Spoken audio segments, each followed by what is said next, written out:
ضع ليمونة في اليقطين وقل وداعا لنظارتك، لقد غيرت نظارتي لهذا الغرض.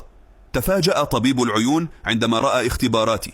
هذه الوصفة رائعة، وأنا متأكد من أنك ستحبها إذا كنت ترتدي نظارات، لذا ابقى حتى نهاية هذا الفيديو وستندهش من هذه الوصفة. لبدء وصفتنا سنحتاج إلى قطعة من اليقطين.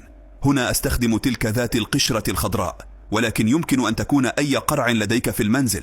أعرف هذا باسم اليقطين الياباني، القشرة الخضراء. وكيف تعرف ذلك؟ الآن سأخبرك ببعض فوائد اليقطين. يحافظ اليقطين على صحة أعيننا. اليقطين غني بالعناصر الغذائية والزياكسانثين والكاروتينات بقوة مضادة للأكسدة عالية، تحمي الجسم من التلف الناتج عن الجذور الحرة.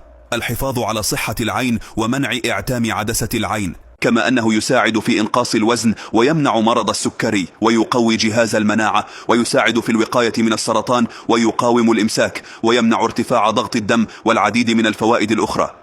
المكون التالي هو الليمون الشهير. سنحتاج إلى عصير ليمونة واحدة. الليمون يعمل كمنقي ومنظف للدم. فيتامين سي ضروري لوظيفة العين. أظهرت الأبحاث أنه يمكن أن يمنع إعتام عدسة العين عن طريق زيادة تدفق الدم إلى العينين.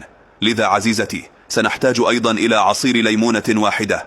الآن لننتقل إلى الخلاط. نضيف اليقطين الذي قطعناه وعصير الليمون إلى الخلاط. بعد إضافة عصير اليقطين والليمون إلى الخلاط سنضيف 250 مليلتر من الماء، ويفضل أن يكون مبردا. ستعملين هذا العصير وتشربينه على الفور وسأخفقه. حسنا، إذا كان لديك أي أسئلة استشيري طبيبك أولا. الآن اشربيه فقط، لا داعي لإجباره.